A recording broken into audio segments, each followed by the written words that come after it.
is toxicity.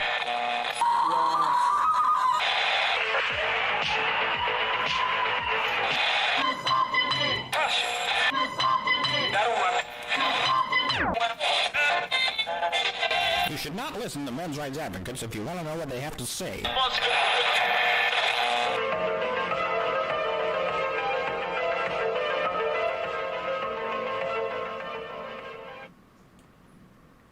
Hello, everybody, and welcome to Honey Badger Radio. And this is Doge and Aydin Show number 7. We're going to be talking about David Katz, the Jacksonville Madden shooter, ticking time bomb. So I want to welcome Aydin to the show. Hello, Aydin. How are you? Hey, I'm good. How are you doing? I am good. And we're going to be getting into discussions around this through a different sort of approach, some recent info that Aydin has come across that I think is very interesting. But before we start, Alison, the big boss, is here.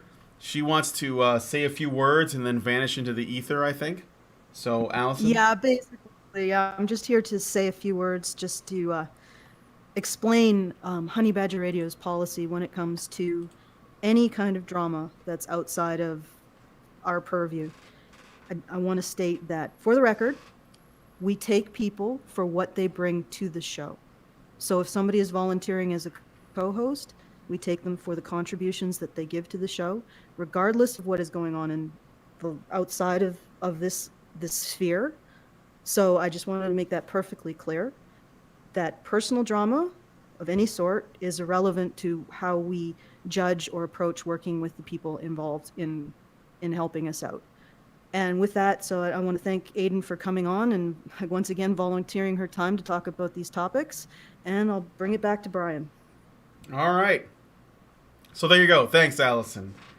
We're going to go ahead and get into the topics. Alison, are you hanging out, or is there something else you wanted to say? Actually, I've got to go deal with legal stuff. Aside from that, no. I think sometimes it's important to just recognize that we can section off things and say that that's not relevant and just take people for what they bring. I hope I haven't put you on the spot, Aydin, at all in saying no. that. Okay, No, that's it's cool. good. Yeah, that's my policy. I know that, other people have different policies. They pursue different procedures in situations. And that's fine for them, but that's the policy that I take. I take people for what they offer Honey Badger Radio. Okay. Yep. Then in terms of talking about the topic, I think it's interesting. I'm not really that informed on the situation, so I think I'll bow out having said my piece and let you guys go. Okay. Aydin, Michael Keller says that your microphone is a little bit low. So you want to Okay, crank it up a bit? Yeah, let's see. Okay. No. Input volume. I could also raise you up on my end too. Yeah, I don't know if I can do anything actually on Discord. All I can do is turn my sensitivity up. How's that? Say a few words, Aydin. How's it going, lads? Okay. I'm not really sure. Oh yeah, actually. you are a bit louder. That's good. That's good. Let me know if that's good, guys. Okay, so boop, boop, boop, boop. We're gonna get into the topics because that's why I'm here. So we're gonna be looking at. Well, let me ask you this, Aydin. I was talking to you about what we wanted to talk about this week, and you said that you found this topic interesting. So we're talking about this David Katz and the Jacksonville shooting, but it's more than that, right? So tell me, why did you become interested in what we're going to be discussing? So I'd actually started reading this book a while ago. I recommended it actually on a video I did, but I'd only read a bit of it. And I finally finished it. I had time to it's actually a fairly short book, so I'd highly recommend it. And I believe the link is in the description to the citation for it. It's called American Psychosis, How the Federal Government Destroyed the Mental Illness Treatment Systems. Why I was interested is because we keep seeing over and over again, right, this trend of these crazy school shooters or this or that shooters. People, how do they get how could this have possibly happened? Oh, it must be guns. Well, I have an obvious bias. I'm very pro Second Amendment, obviously. So my question was, why don't we look instead at the mental health system? And as Honey Badger Radio speaks about very commonly, there are problems with the mental health system and with the criminal system, particularly as it affects men. But in general, I think and when we look at these data, they're very disconcerting when it comes to men, again, actually, particularly veterans. And basically what I found in this book, which is a fantastic work of both history and modern critique of the mental health system, is astoundingly, to anyone outside of it who didn't know anything about this, we should bring back probably mental state asylums. The things that we've all been told since childhood we've all learned super evil. Yeah, super evil, absolutely awful, terrible things that were incredibly abusive, and they were. That's true.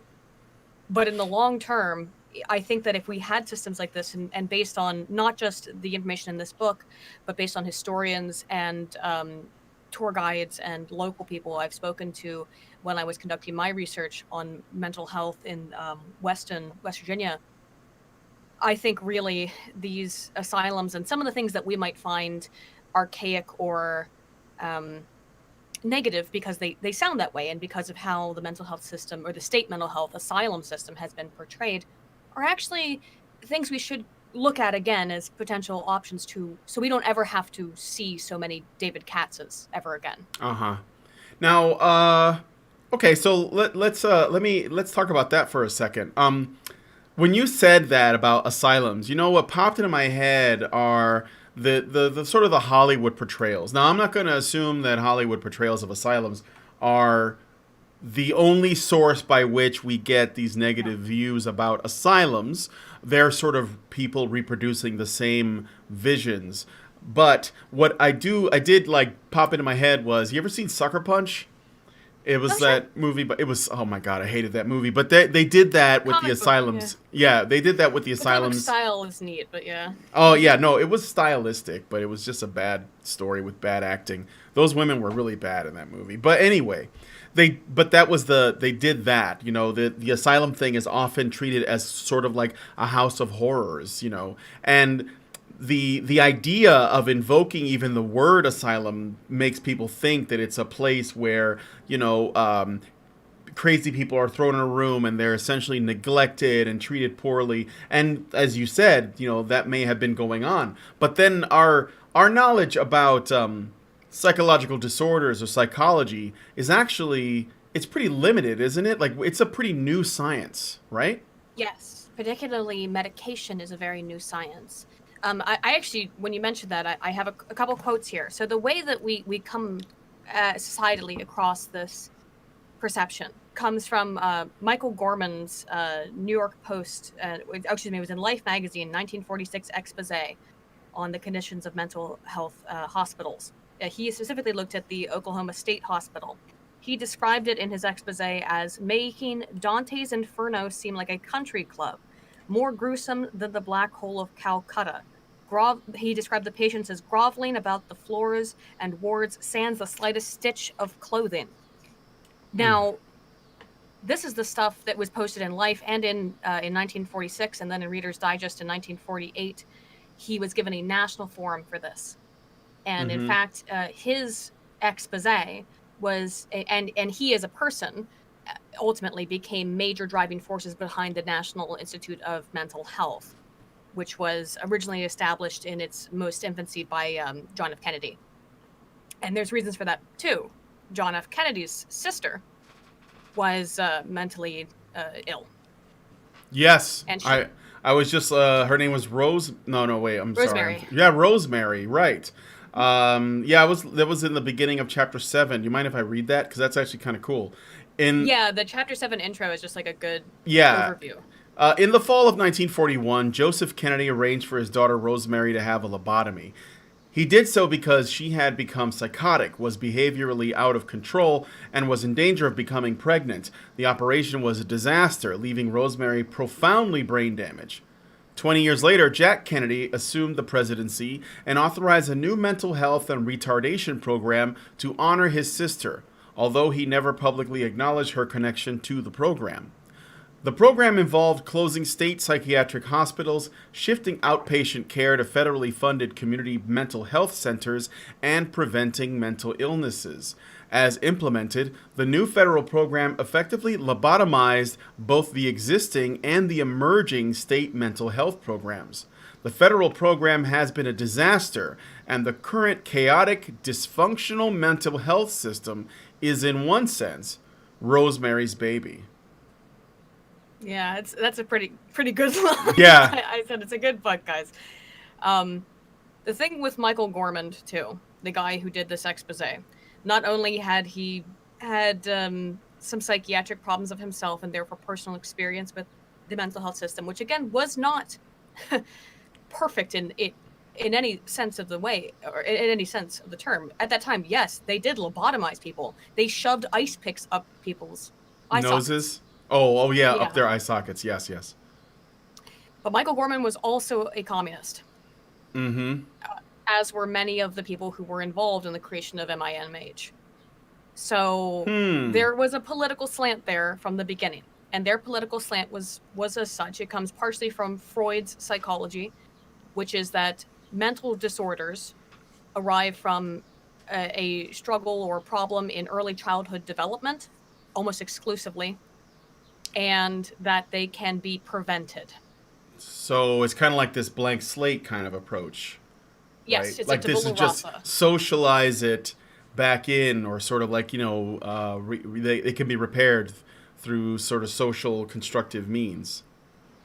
Exactly. That was what led to the creation of, as you read there, the community mental health centers, which were designed not to treat people with serious mental health issues, but rather to prevent them.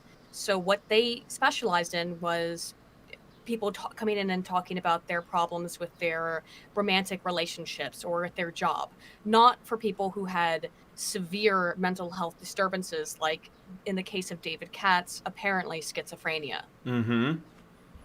Yeah, what we have go ahead. I'm just saying what we've ended up with are some very serious problems in this system. Yeah, so we don't lobotomize people that way anymore, right? We don't put ice picks into people's eyeballs or anything like that. But what we do is we put them on pills. Yeah. And so let's go through a couple of things about Katz. I have some facts here.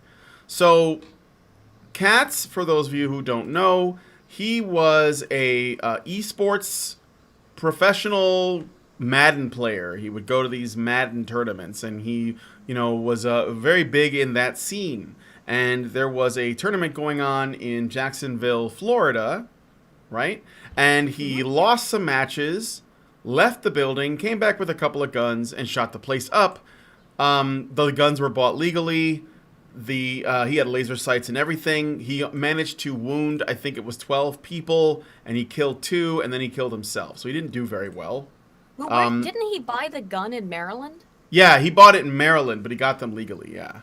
So with and laser also one thing to sights, point too. out there is that Maryland is one of the most restrictive states in the entire country on guns, particularly handguns. So for all of the call for more control, he still obtained this gun and its furniture all legally. Yeah. So, but the thing is, this isn't the thing about the gun argument. The gun argument is it's weak on its face, because I've heard the arguments against the guns, and I've heard the arguments against more mental health or better mental health services. And frankly, the mental health service counter argument is don't stigmatize people with mental health problems. Most of them wouldn't kill anyone, blah, blah, blah. And That's those things... not true. Unfortunately, as someone who has bipolar, I have to tell you, let's look at the data on that. Yeah, so the fact is that you have a side saying don't stigmatize these people when that is clearly the issue, and that guns don't matter because people often kill without them. So, you have that. Also, bear in mind, and it's something that we've said on the show many times before, for every man that kills, other people, about 40 men just kill themselves. So, I mean, this is, and we're going to use men in this context just because that's more likely how it's going to pan out.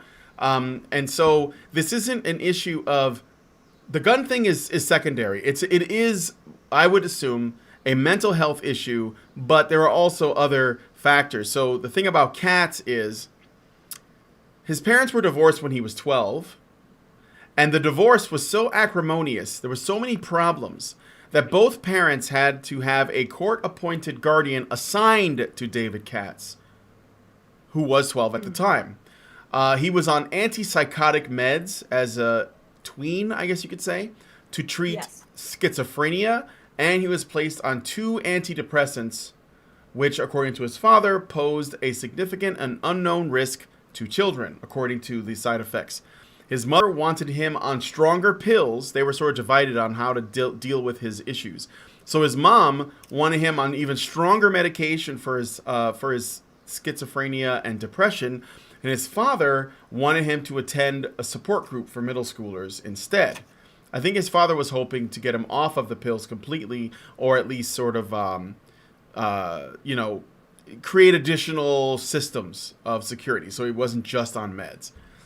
And classmates who knew him, they would basically just essentially call him that quiet kid in school that seemed cool if you spoke to him, kind of antisocial, the usual stuff. So he's not even somebody said single mother victim. He's not even a single mother victim. He had an assigned guardian. So he wasn't with either of his parents, although according to what we heard, he really did not get along with his mother very well. Yeah, I'm not surprised. I'll get to that in a second. I do just want to read these real quick because I've got some things, okay, highlighted and stuff. Things we should be very aware of when we talk about the gun versus mental health stuff. A review of 22 studies published between 1990 and 2004 concluded that major mental disorders per se, especially schizophrenia, even without drug or alcohol abuse, are associated with higher risks of interpersonal violence. Between 5 and 15% of community violence was accounted for by people who suffer from schizophrenia. Reviews of literature from 1970 to 2007 found the same thing. 204 studies found psychosis to be a major risk factor, with an elevated risk associated between 49 and 68% increased propensity towards violence. So people who have schizophrenia or any of these disorders, yes, they are more likely to commit crimes. That's unquestionable. The problem is that in 1950, and again, I'm not saying that what we were doing then was good. What we would have done with someone like David Katz is that we would have institutionalized him. That became illegal through a series of court decisions that came about during the Johnson administration predominantly, but started again with the Kennedy administration and through Reagan actually as well, that basically said, if you are not a present danger to yourself or others, you cannot be willfully or unwillfully put into an institution like this. And as a libertarian myself, I see the obvious infringements upon freedoms that happens there. But we're talking about people who I'm trying to think of the word, it's escaping me right now. People who have severe mental illness actually oftentimes lack an ability to be self-reflective, which means that they can't see what they're doing is crazy. Everything that in their heads, it all makes sense. Yeah, sure. Yeah, there is a word for that. I remember. I know, but yeah. I know. I was just reading that word. I swear to God, I was just reading that word to myself. Chapter, for example, too, but they lack that ability, and as such, it's very easy to just say, leave them alone, and they don't view themselves as mentally ill. But sometimes in these extreme cases, and as we've seen, we saw it with a guy like Katz, we saw it with I don't want to even speak his name, the guy at Parkland. The Parkland shooter, Cruz. He was someone who had been noted time and time again as needing mental health assistance. Now, what we do instead is kind of what you said. We give you a pill and send you away. For people with severe mental health issues, that's not going to be enough. No. It's just not going to help. No, and I have people would just put them on pills, send them away. We don't know really what some of the long-term side effects are for some of them. I have known people on, antidepressants that get medication for bipolar disorders, things like that. And that sometimes being on the pill makes them crazier than not for other reasons. Like they hate that they're so numb to everything. So this is very common. People who are on antidepressants, they take them and then they feel better, so they don't think they need to take them, so they stop taking them. And then it comes back and it hits them harder because then they realize that they need them. And they hate that they do, and they resent that they do. And then, of course, there is, again, like I said, all the side effects. Like, I was trying to see, so we don't know, this is very important to point out. There isn't a lot of information about Katz, David Katz, the guy who shot up the Madden tournament, in terms of what kind of pills he was on, how large the dose was, whether or not he was experiencing the side effects of them. So many things we don't know. We don't know what his childhood was like. We don't know, if his parents were always fighting around him, if they abused him. There just isn't a lot of info. So we don't have much to go on. So we kind of have to speculate. And I'm making this disclaimer now. If there is new information that we don't know of, then, I will have to retract anything that is said. So this is just making the disclaimer now. Antidepressants also create chemical dependency. That's right. So that's another thing. Yeah, that's possible. There's other things to say there though, but for example, one thing we do know now, which is true, is that we did not know when these, for example, mental asylums were closed, is that certain psychiatric issues are chemically based, just as they're based in the brain. It's a mental disorder that deals with a disturbance of brain chemistry, and as such, there is probably a need in order to help. I can attest that there is a need for something there to help normalize the brain chemistry, but on top of that, you usually need some help as well. And for people who are seriously mentally disturbed and from mentally disturbed and reading this, it sounds like they had tried that this had been a very long ongoing struggle to actually get him some kind of treatment. And there was nothing available. That this had been going on since the time he was 13. He needed to maybe see somebody. I don't know what would have been the best outcome, but obviously what happened here was not a good thing, clearly. And the same thing with Cruz, where they knew there were issues there, and yet he wasn't getting any help. Not serious help. No. At most, they give you a pill and get you out the door.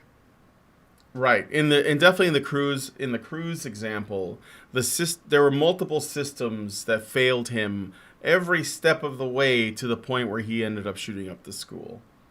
The school failed him. The parents failed him. All kinds of law enforcement, the neighbors, the community, the students, the teachers, all kinds of levels. As far as this guy goes, I would, it's likely that we're looking at similar issues that led to this point. But even more than that, he needed help way before he decided to bring a couple of guns to a Madden tournament. So yeah, exactly. Yeah. I got a couple super chats, and then I think we'll get back on this discussion of asylums. I think they're kind of interesting and fascinating. So FrenchNader2 gives us $10 and says, Honey Badgers was thinking, I think HB means Honey Badger. He says, HB was thinking that me being an anti-feminist meant that I was against women having the right to vote. Oh, maybe HB is something. Hard bastard. Okay. I was trying to say that feminism is not women's rights. Anti-feminism is not anti-women. Okay. Well, thank you, FrenchNader2. I can say I can't speak for HB, but if he gave you that impression, he hung around me for long enough. He should know that anti-feminism is not anti-women. If you are talking about, he knows better. Yeah. Although, I mean, look, just ask for clarification. If people, I don't care where they are politically on the spectrum or whatever, but if they think that being against feminism means you're against women having the right to vote, then they don't know the history of feminism enough to know that it doesn't matter. If they take credit for getting the vote, but they weren't really responsible for getting the vote. So that's... Go ahead. I am against women having the right to vote. So you can come at me with that. Yeah. Well, I mean, we've talked about that. I don't, I think as far as another can of worms, right? As far as that goes, the cat is kind of out of the bag. Like, there's no taking that away, and you'll basically give ammunition to feminism if you even think about doing that. But what I do think would be, and this is I know this is a tangent, but what I do think would be a good way to handle that problem is to either consider changing the vote, if this is something that's doable, although I don't think it is, to back to what it was, which was essentially for people who own property. Again, I don't think that's workable, but it's a thought. Or you basically make everybody go on the draft, including the women. And then, or some kind of responsibility, because the thing is that voting should come with responsibility and having skin in the game. It doesn't necessarily have to be literal skin in the game, but if you know that your vote is only given to you because you have a stake in the country's future, then I think your vote will be a lot more carefully considered, and people will be very, very involved with the sort of political process and the voting process, democratic process, we want to call it. But anyway, that was thanks for the $10. Not related to the topic, but I read it out anyway. Ciara DeFlora gives us $5 and says, my sister could have and may still benefit from a short stay at an asylum. She refuses to get help with her out of control emotions. Well, I mean, are there asylums anymore, or are they all gone? There are still mental health institutions that are long term. However, they have been almost all but destroyed, and we can talk about the whole thing. I will be doing a video on it too. Okay. That's kind of, this is like my because this book blew me away, and this book and talking to people who worked there as historians and people who worked in the state mental hospitals. Yeah, today what you get are pretty much there are these either community mental health clinics or mental health services, or you get the privatized institutions that are more or less money drains. It's a big way to suck your wallet dry. And it's funny because the whole point was to make mental health more universalized, more or less. And what ended up happening is a great bunch of capitalists taking advantage of the fact that the federal government will pay you all kinds of money if you claim to be involved in the care of the mentally ill, regardless of what kind of care you provide them.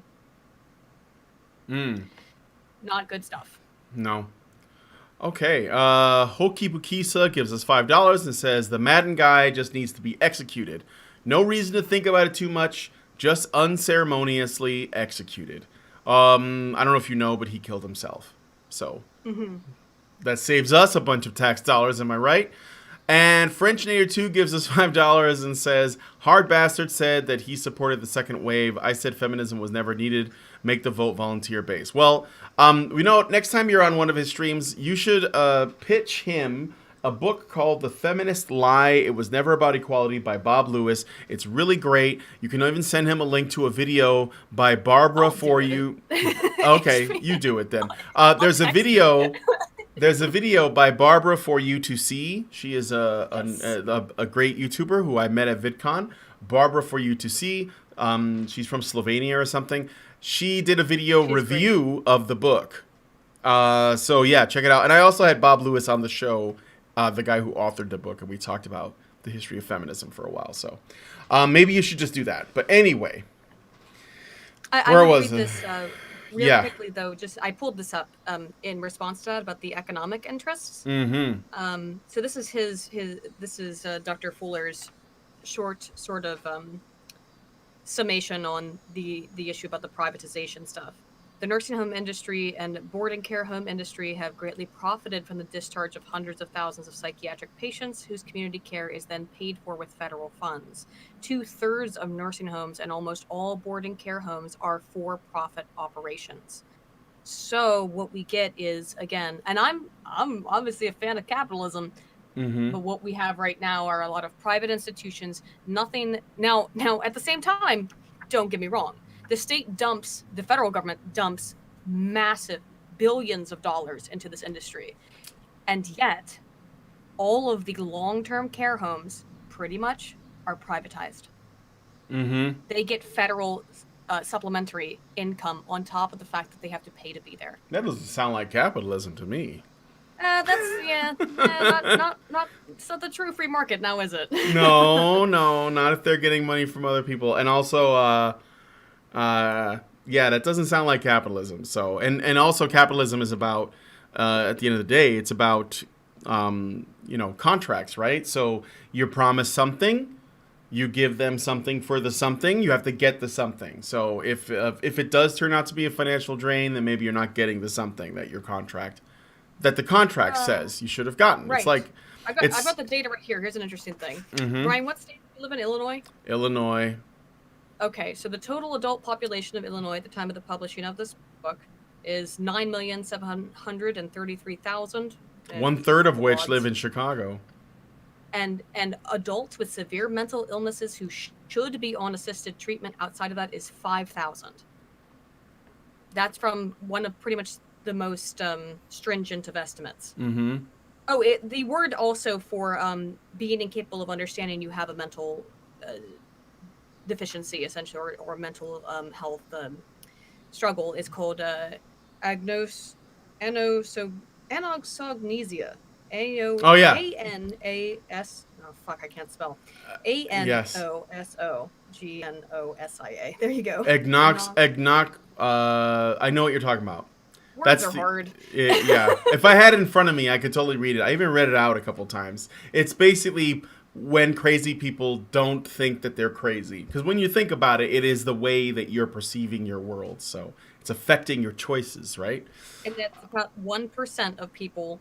So out of the 5,000 in Illinois who should be on assisted treatment, 1% of that are incapable of even knowing that they have any kind of problem, which is, again, it's about, it's a significant number of people who could potentially be of danger to themselves or others, but we can't do anything about them because of the legal precedences that are now in place that say if you cannot prove immediately that this person is a harm or a potential danger to themselves or others, then they have to they cannot be in any way institutionalized. And again, as a libertarian, I understand the potential violation of freedoms, but this is a complicated question. Indeed. So so mental health. Asylums are gone. The government has kind of stepped in. They've turned prisons into asylums for the most part. They have replaced asylums with prisons, sending many people who need help to jail. And then on top of that, we medicate. And a lot of times we start them pretty young too. Like I remember we did an episode on this. We start them very young on meds. What were we going to say? Oh, I'm just looking at these data. 30% in Missouri of people in jail have mental health problems. 40% in El Paso. And this 19% of the total prison population. In Virginia, 90% of assaults upon deputies are committed by mentally ill inmates in prisons. So we've turned our prisons into asylums and gotten rid of our asylums. Yep. And if we were to, so you were saying that maybe, we should bring back asylums, right? If we were to, and we were aware of how, kind of brutal and barbaric they kind of were, medieval maybe is a good word for it, that they used to be, how would you change them so that they're a little bit more reformed? Astoundingly, they weren't. They weren't until they got overcrowded. So Actually, I'm trying. Let me find the Oh word yeah, for it. I have a wait. There was a thing about that. Like there was like this ever growing number of inmates, or the asylums were becoming steadily every year. I think it was like more people than the year before. Hmm. Like it was a growing number of people that were considered mentally ill, or there were more people becoming mentally ill. It was more people were considered. These Yeah. people, okay, these are people who, prior to, as we started to learn more, become more aware of mental health as a concept, a lot of people would have just taken their relative or their, whatever, their person in their family who was kind of crazy and hid them away in the attic or in the basement and Mm-hmm. pretended they didn't exist. So for example, the place that I went and I'm reading a lot about and studying a lot about, which is the Trans-Allegheny Lunatic Asylum, that was built by a man, or it was designed by a man called Thomas Kirkbride. And Kirkbride's he was a very, very early proponent of mental health and mental wellness. And he designed this idea called the Kirkbride Plan, which was essentially an idea that the things that would help the mentally ill the most were not to be put in a basement or in an attic and locked away, but to be given the opportunity to sort of behave in as much as a capacity as they could be as normal people, and therefore to work towards typical functioning. So, and as part of this, he believed in a lot of air and light. And so in his building plans, you see they're all full of air and light. One thing in this Trans-Allegheny Lunatic Asylum I'm talking about Mm-hmm. is that up until the 1970s, for example, even after it got way overcrowded and their shit was not working well for them, one thing that they had done throughout the entire course of their history is that the inmates, if you want to call them that, and I don't believe that they did call them inmates, I think they called them patients, where they grew all of their own food. They ran everything about the butcher's shops except for the actual operation of the saws and weapon, or the things that could be used as weapons. Mm-hmm. They grew all of their food. They farmed all of their meat. They were the janitors. They were the housemaids. They ran the asylum, literally. And we can talk about how they're easily abused, obviously. But there's also, at least from my visit to the lunatic asylum and reading some of the records, people there said it was the first time in my life I felt like an independent person, because he gave them a job. Yeah. I was thinking that. Yeah. And for people who've maybe never had any kind of thing like that, any responsibility, it could have been a good thing. Now we have medication which can assist, and we have a greater understanding of psychiatry and how the brain works. But in the 1970s, they made it illegal for places like the Trans-Allegheny Lunatic Asylum, which was then called the Weston Hospital. They changed it back when they made it a museum, by the way. Mm-hmm. It made it illegal for them to have their patients work. Again, very good arguments for why that was made illegal, because you could call it slavery. However, they were working for their board, essentially. Yeah. Too. This is a question.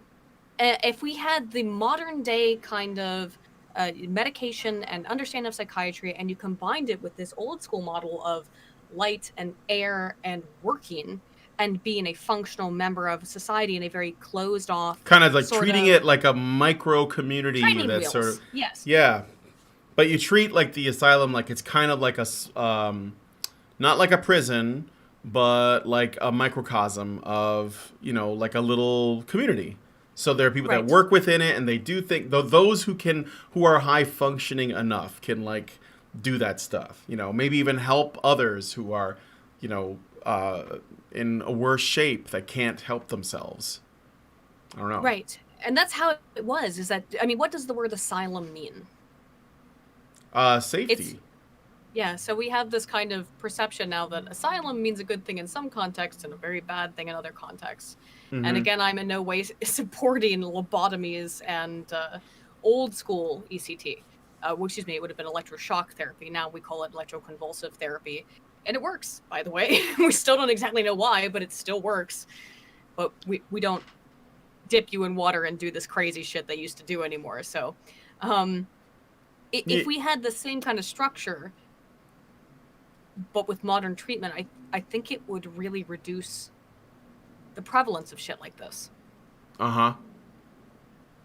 And particularly because, as I was speaking to the guy at the Trans-Allegheny Lunatic Asylum, for the vast majority of their history, but particularly following World War II, like 70% of their patients were men.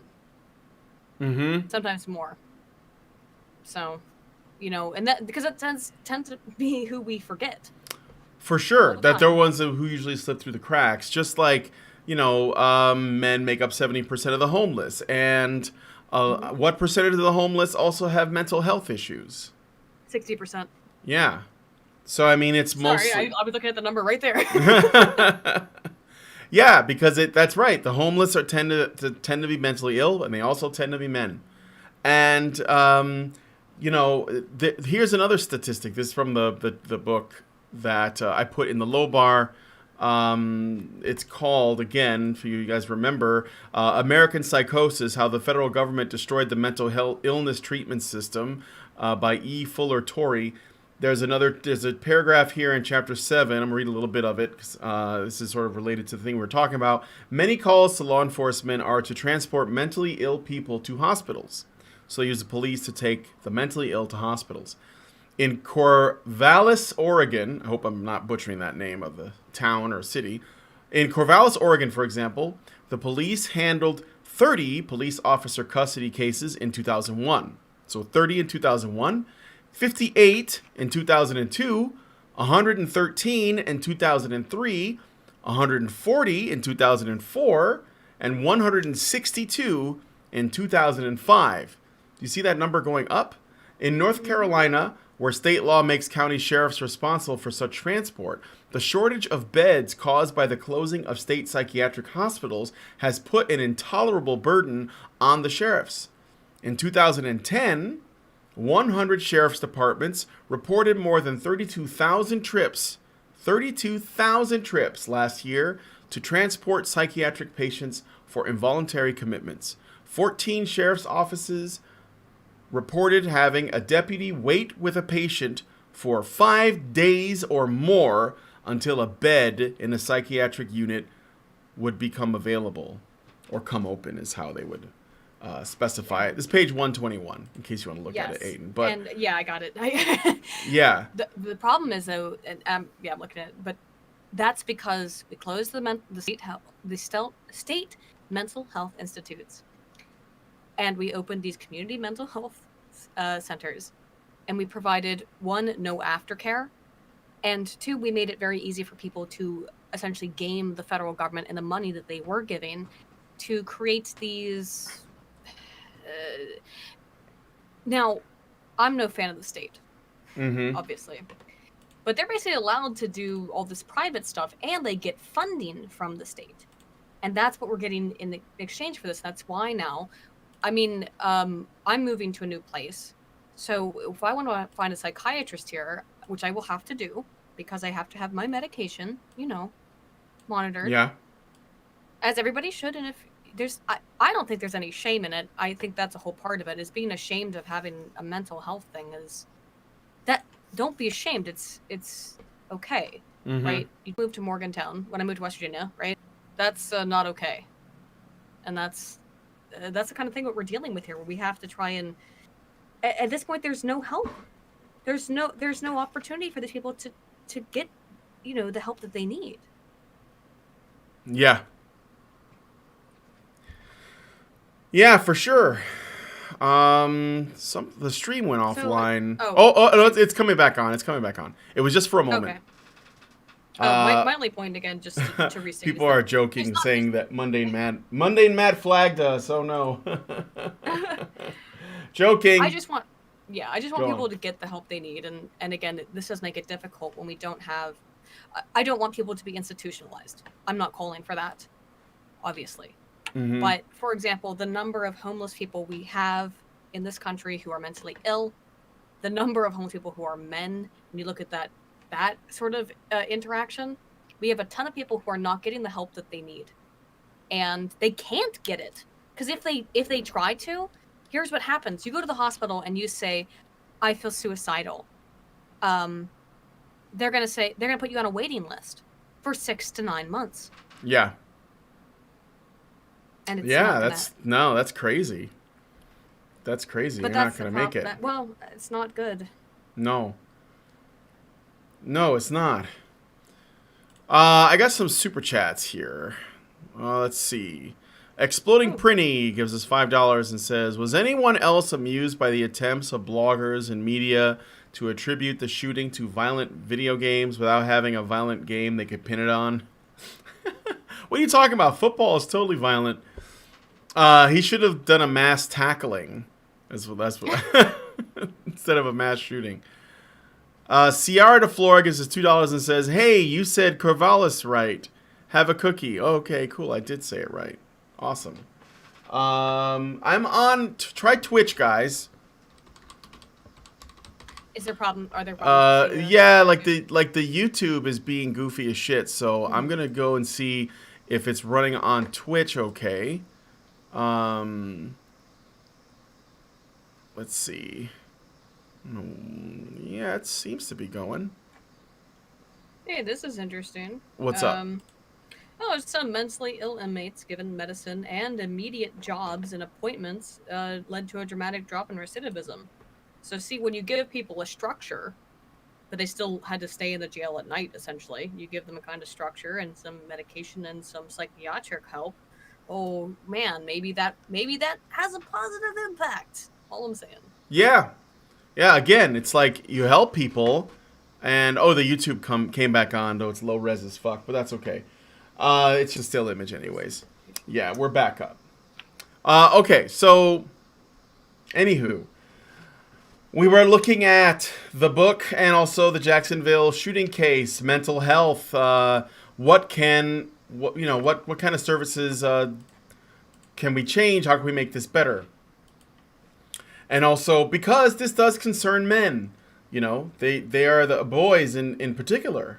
In this case with David Katz, as I was saying before, I'll give it another repeat because this is important. Katz had previously been treated for psychological and emotional issues, according to his parents' divorce records obtained Monday. As a child, Katz was once placed in an antipsychotic medicine used to treat schizophrenia, to which his father, Richard Katz, objected, saying he has seen no evidence whatsoever of schizophrenia in David Katz. David seems well aware of reality at all times. David Katz was also placed on 2 antidepressants, which his father said at the time posed significant and unknown risks to the children. Right? The 2006 filing was part of a divorce and custody battle that was so acrimonious both parents filed to have a court-appointed guardian assigned to David, who was 12 at the time. The parents disagreed as to how best treat David, according to the record, with his mother, Elizabeth Katz, advocating for a psychiatric evaluation and strong medications, and his father wanting Katz to attend a support group for middle school students. Katz's parents are cooperating with investigators right now, for all information. Here's something that's kind of interesting about that. The mom thought the solution was to whatever David's issue is, which there's nothing that says that he was actually diagnosed with anything. The father the father believed that his kid was normal. The mother believed that he needed meds. And it could have been the meds that made the problem. Twitch is having problems too, Brian. I don't know what to tell you. On my end here, on OBS, it's giving me the green. Are we I all should green? be good. Yeah, I'm green. I would say that this is an area we still don't fully understand, and we need to be aware of that. Right? Yeah. I think that there are situations in which medication unquestionably helps, but to put a young child on medication without any other kind of support, that's gonna be not a good. No, that's not a good look. You know what I mean? Uh-huh. I mean that. The idea of just put more meds in him. That's not good either. And that's not how mental health works. And that's the whole issue I'm trying to raise here. And that I believe in part that Dr. Fuller, the author of this book, is trying to raise, is that this outpatient community health we'll just do it together. Oh yeah, just give him some pills and put him back out there. It's not working, and it's actually leading to, in fact, what he talks about throughout the course of this book, and I don't have the exact citation here, but what he talks about is that as the state asylums were emptied, since because they started being emptied in the 40s actually, and then in about the 80s, 1980s is when the most dangerous, most, if you want to call them criminally insane people started to be released from the hospitals because they stopped having any funding. That's as we started to see the massive public increase in homelessness and in a lot of these crimes. It was when they were dumping people who needed help just out into the street. And we couldn't do anything about it because it became illegal, because it was a violation of their rights, according to the legal system, to do anything about it. Mm-hmm. So, there you go. Wow. That is interesting. I didn't know that. That's nuts, man. I wonder if that's like, on a side note, I wonder if that's like why movies about psycho killers were so popular in the 80s. Because there was a lot of movies about, like axe murderers and whatnot in the 70s and 80s. There's some research on that, actually, which is that I think it's going to be Dolph Zillman's research, which is about that the age in which a movie is made has a lot to do with cultural fears. Mm-hmm. So, in the 2000s, we saw a lot of terrorist movies, right? Yeah. In the 80s, we saw a lot of slasher flicks. That might be something to do with it. But if you look in this book, and I think it is there is some of the citations in chapter 7, but I don't have them off the top of my head, which is that it went up extremely. The number of the homeless problem, if you want to call it that, became exploded. Extreme. Yeah. Mm-hmm. That it never had been before. Yeah. No, I did read that. I'm looking at the my highlighted sections too. Let's see if there's anything else that I thought popped. It's not good either way. No, it's not. The most publicly visible consequences of the failed mental illness treatment system are violent behaviors, including homicides. As previously noted, such acts became prominent in the early 70s. This is like the thing you were talking about. As deinstitutionalization continued to increase over the subsequent 40 years. And here was something. Although most public attention regarding serious mental illness and violent behavior is focused on homicides, there are other examples of this problem. During late 2011 and early 2012, so not that long ago, for example, Ali Shahasvari with untreated schizophrenia caused an emergency landing of a Southwest Airlines flight in Texas when he intimidated crew members by screaming profanity during the flight. Oscar Ortega, with untreated schizophrenia and a belief that he was Jesus Christ, shot at the White House in Washington. And Gregory Seifert, with a severe mental illness, used a chainsaw to cut down utility poles near Buffalo, causing a loss of power to more than 6,000 homes. The guy with the chainsaw, cutting down poles. And none of these guys are Florida men. So you can only imagine what was going on in Florida at the time. With Florida man, yeah. Oh, jeez. Yeah. Here's some other things. Yet another indication that mental illness-related violence is increasing is the apparent increasing incidence of repeat acts of violence committed by the same person. Such acts are often eerily similar in character, suggesting that little learning is taking place amongst health officials. In Detroit, Paul Harrington, diagnosed with depression and psychotic features, stopped taking his medication and killed his wife and 3-year-old son. 24 years earlier, he had killed his wife and 2 daughters. In Everett, Washington, Stephen Well, diagnosed with paranoid schizophrenia, stabbed to death his landlady, who he thought was sending electrical signals into his brain. 30 years earlier, he had attacked another landlady with a knife, but she had survived. In the intervening years, he had attacked a man with a hammer. And in suburban Washington, D.C., Antoinette Starks, diagnosed with paranoid schizophrenia, yes, it affects women too, stabbed a woman shopper outside a department store. 6 years earlier, she had stabbed another woman shopper outside of a different department store. Mm-hmm. I got another super chat. French Honey Badger gives us $5 and says, private companies with public funds is not capitalism. It's fascism, socialized costs, privatized profits. French Honey Badger is he's our Ancapistan representative. I would the agree ambassador 100%. of Ancapistan. No, I would too. I would too. Basically, if you bring up socialist or capitalist stuff, he is going to be on it. He's going to be on it like white on rice. You're going to get a super chat for sure. I'm about to say something stupid because I always get these two things mixed up, the difference between Medicare and Medicaid. Mm-hmm. So if I mix them up here, I do apologize, but I'm about to tell you the difference between Medicare and Medicaid. I'm sure you probably know, though, which is that essentially the way that I'm going to say this the way that I think it, but if I get the two terms fucked up, my bad. That Medicaid was essentially tacked on to Medicare. Mm-hmm. Medicaid was supposed to be more of a sort of a backbone for people who had problems such as the mentally ill. But what ended up being the case for that is that now any of these private institutions can charge the federal government either through Medicaid, Medicare, or Social Security Administration, all of which, and particularly of which, if you look at the original wording of the documents, were not designed to include the care of the mentally ill. Now, that was all included through subsequent legislation and through increased stuff that kind of happened under this, behind the scenes over the last 60 years. Mm-hmm. So this mental health shit, it's how, okay, have you ever been to a nursing home, for example? My father is currently in one, so yeah. Have you seen, though, then that there is a split between older people who the facility is presumably designed to serve and people who are mentally ill? Yeah.